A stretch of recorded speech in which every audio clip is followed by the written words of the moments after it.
Yan, palit pala tayo ng tie rod end ngayon, no? Kasi pag masyadong mabilis yung takbo natin, nasa 500 kph, nasa 1,000, 100 kph, vibrate na yung ano, yung manibela. So ito yung papalitan natin, yung tie rod end at saka itong center link. Ito yung papalitan natin. Dalawang pisa papalitan natin. Ito order ko lang sa ano, Lazada. So ito sa Auto Supply kasi yung Lazada biglang nag-cancel yung tie rod end. So ito nagbili na ako sa Auto Supply, 555 ang brand. So okay yan, matibay ito. Ito 555 ang brand din ito. Nasa 1 year and a half bago siya medyo nasira o naging lugaw. Actually hindi siya alog, lugaw lang siya. So para magawa natin na siyang maayos, kailangan ng ano, pihitin muna natin yung manibela palabas, pakaliwa, para maganda yung pagkagawa, maganda yung pag ano natin, tanggal ng tie rod end, hindi tayo mahihirapan. So kailangan natin pihitin yung manibela pakaliwa. Yan. Pag napihit natin pakaliwa yan, ano na siya, maganda na yung forma.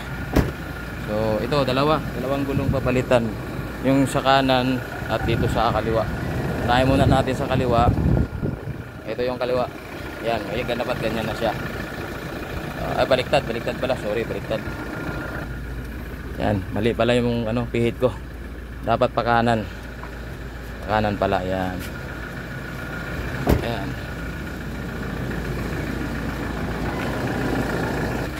Yan, dapat ganyan. Pagpagawa tayo ng maayos. So ang gagamitin natin dito, number 17, paluwagan muna natin to, and then dito sa may tie rod end. So kailangan muna natin tanggalin itong pin, no? Una itong pin, tanggalin muna natin yung pin. So pagtanggal ng pin, pliers lang yan, pihitin mo lang yan palabas. Yan.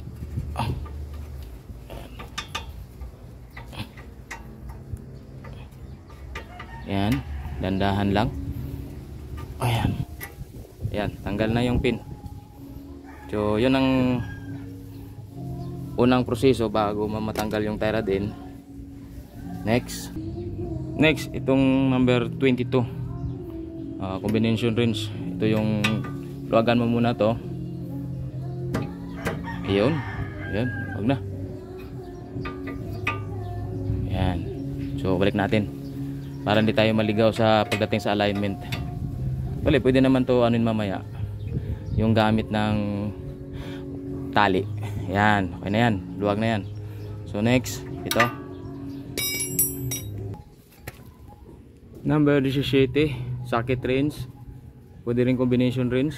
Ayan, sa tie rod end. So paluwagan lang natin yan. Yan. Ay. Yan, pihitin mo lang. Yan, mas. Yan.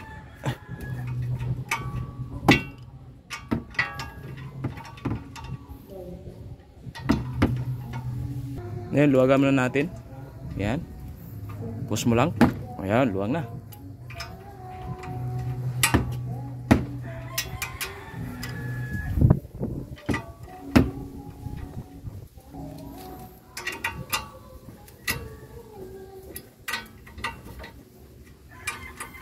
Ayan.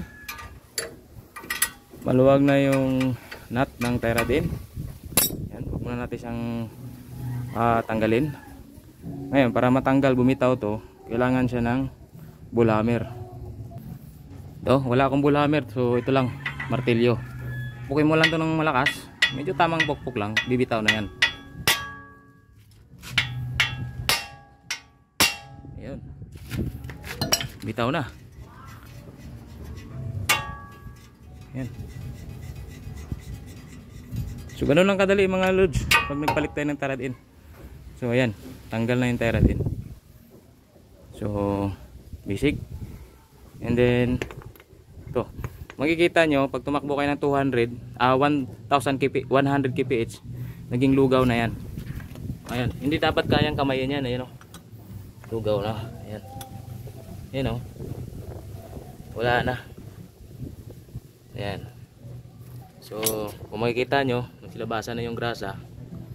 So kailangan palitan. Yung sintomas nito, yung pag tumakbo nga kayo ng 100 kph to 120, nagba-vibrate yung steering nyo, steering wheel, at saka yung pag bumaba kayo ng 80 mawawala siya. So vibration sa manibela natin. So ganun lang. So pagkabit ganun din, same procedure, kabit mo lang to, and then pati yung tong ano niya, interlink, luwagan mo lang to, tapos dito. So yun, basic. And maraming salamat.